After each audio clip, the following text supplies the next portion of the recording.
Hello friends, welcome to my YouTube channel Filmi Bangla. তো friends, আজকে আমি যে মুভিটি এক্সপ্লেন করবো সেই মুভিটির নাম হচ্ছে খোকা বাবু। তো খোকা বাবু মুভিটি আমি এক্সপ্লেন করবো এই ভিডিওতে। তো খোকা বাবু মুভিটিতে কী গল্প আছে আর খোকা বাবু মুভিটাতে কোন কোন গানগুলো আছে, কী অভিনয় করছেন, এগুলো সম্বন্ধে বলবো, মানে মুভিটাকে এক্সপ্লেন করবো। তো চলো ফ্রেন্ডস, বেশি কথা না বলে আজকে মুভিটা স্টার্ট করা যাক। তো ফ্রেন্ডস, আমি এখানে লিখে রেখেছি খোকা বাবু। তো খোকা বাবু একটি ভারতীয় বাংলা অ্যাকশন কমেডি চলচ্চিত্র যা শঙ্কর আইয়া পরিচালিত। ছবিটিতে প্রধান চরিত্রে অভিনয় করেছেন দেব, শুভশ্রী, ফেরদৌস এবং লাবণী সরকার। এটি তেলুগু মুভি ধীর রিমেক। ছবিটি 13ই জানুয়ারি 2012 তারিখে প্রেক্ষাগৃহে মুক্তি পায়। তো এটি খোকাবাবু সিরিজের প্রথম কিস্তি হিসেবে কাজ করে।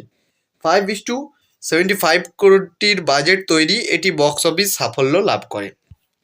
তো প্লট সম্পাদনা বলতে গেলে মানে গল্পটা কী ছিল মুভি, সেটা নিয়ে আমি আলোচনা। তো ছবিটি আবির রায় ওরফে খোকাবাবুকে নিয়ে, যিনি একজন শান্ত এবং চালাক লোক। শঙ্কর দাস ওরফে ভাইজি তার অঞ্চলে একজন সুপরিচিত ডন, যাকে সবাই ভয় পায় এবং মান্য করে। খোকা ভাইজির বৃত্তে একজন হিসাবরক্ষক হিসেবে যোগ দেয়, যেখানে তার একজন নিরঙ্কুশ সিনিয়র খনার বাবু আছে। খোকা তার অতি বুদ্ধিমত্তা দিয়ে একটি নিখুঁত অফিসে থাকা সমস্ত বিলাসিতা পেতে শুরু করে এবং ভাইজিকে ফাঁকি দিতে শুরু করে। খোকা ভাইজির বোন পূজার প্রেমে পড়লে সমস্যা হয়, এমনকি যে কেউ তার দিকে তাকায় তার সাথে সবচেয়ে নিষ্ঠুরতম উপায়ে মোকাবেলা করা হয়। তো খোকা কোনোভাবে পুজোয় জয়লাভ করে এবং তার ব্যবসা থেকে সিস্টেমে চলে তা পরিবর্তন করে ভাইজির সম্পূর্ণ আস্থা অর্জন করে। ভাইজি তাকে পূজার দেখাশোনা করতে বলেন, কারণ তিনি তার অন্যান্য কর্মচারীদের অক্ষম মনে করে। খোকা ও পূজা একে অপরের প্রেমে পড়ে, এমনকি গোপনে বিয়ে করে। এমনকি ভাইজির প্রতিদ্বন্দ্বী বল্লু তার জীবনের পরে থাকায় তার বাড়িতে 3 দিন থাকার জন্য যায়। ভাইজি খোকার পূজার ব্যাপারে সম্পূর্ণ অজ্ঞাত, যাই হোক তিনি এটি সম্পর্কে জানতে পারেন। তো এই মুভির কাস্ট সম্পাদনা বলতে গেলে মানে এই মুহূর্তে কে অভিনয় করেছেন এটা আমি এটা বলবো।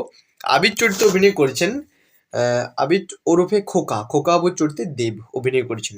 পূজার চরিত্রে অভিনয় করেছেন শুভশ্রী। শঙ্কর দাস ওরফে ভাইজির চরিত্রে অভিনয় করেছেন ফেরদৌস। খোকার মায়ের চরিত্রে অভিনয় করেছেন লাবণী সরকার। খোকার বোনের চরিত্রে অভিনয় করেছেন তথই দেব। তো খোকার বাবার চরিত্রে অভিনয় করেছেন বিশ্বজিৎ চক্রবর্তী। ভাইজির চরিত্রে অভিনয় করেছেন লকেট চ্যাটার্জি। বল্লুর চরিত্রে অভিনয় করেছেন আশিস বিদ্যার্থী। যতীন প্রসাদের চরিত্রে অভিনয় করেছেন বিপ্লব চট্টোপাধ্যায়। তো খনার বাবুর চরিত্রে অভিনয় করেছেন সুভাষিস মুখোপাধ্যায়। পেটের চরিত্রে অভিনয় করেছেন পার্থসারথী চক্রবর্তী। সার্কিটের চরিত্রে অভিনয় করেছেন অরিত্র দত্ত বণিক। রাজার চরিত্রে অভিনয় করেছেন অরিন্দম দত্ত। খোকার বন্ধু চরিত্রে অভিনয় করেছেন রাজু মজুমদার। তো সাউন্ড ট্র্যাক সম্পাদনা বলতে গেলে নম্বর, টাইটেল, লিরিক্স, মিউজিক, গায়কদের দৈর্ঘ্য। তো এই খোকা মুভিতে ফার্স্ট যে গানটা সেটা হচ্ছে খোকা বাবু টাইটেল ট্র্যাক। গৌতম সুমিত, ঋষিচন্দ্র গাওয়া এই গানটি 3:21 এই গানের লেন্থ। 2 নম্বর গান হচ্ছে শুনিয়ে তু জানিয়ে তু।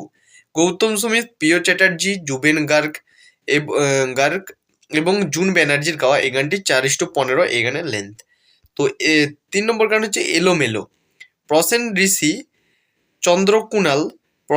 ঋষিচন্দ্র কুনাল গাঞ্জাওয়াল গাওয়া এই গানটি 4:13 এই গানের লেন্থ। 4 নম্বর গান হচ্ছে প্যার কা ঝটকা। তো গৌতম সুমিত, ঋষিচন্দ্র, মিকা সিং এবং মমতা শর্মার গাওয়া এই গানটি 3:39 এই গানের লেন্থ। 5 নম্বর গান হচ্ছে যে দেশে। গৌতম সুমিত, ঋষিচন্দ্র, জুবেন গর্গ এবং মহালক্ষ্মী আয়ারের গাওয়া এই গানটি 3:54 এই গানের লেন্থ। 6 নম্বর গান হচ্ছে সোম কান্দে প্রাণ কান্দে। গৌতম সুমিত, ঋষিচন্দ্র এবং রূপকুমার রাঠোরের গাওয়া এই গানটি 1:49 এই গানের লেন্থ। 7 নম্বর গান হচ্ছে খোকা চালু চিজ। স্যাভি এবং স্যাভি দেব এদের গাওয়া এই গানটি 3:55 এই গানের লেন্থ। তো ফ্রেন্ডস, এই ছিল আজকে ভিডিও। ভিডিও যদি ভালো লাগে থাকে তো প্লিজ ভিডিওতে একটা করে লাইক করবে। চ্যানেলে যদি কোনো বন্ধু নতুন থাকো প্লিজ চ্যানেলটাকে সাবস্ক্রাইব করবে, পাশে থাকা বেল আইকনটাকে দেবে অলে সিলেক্ট করবে। যখন আমি কোনো ভিডিও আপলোড করবো সর্বপ্রথম নোটিফিকেশনগুলো তোমাদের কাছে পৌঁছবে। তো লাইক কমেন্ট শেয়ার করতে কিন্তু ভুলবে না। চলো ফ্রেন্ডস, দেখা হচ্ছে নেক্সট ভিডিওতে।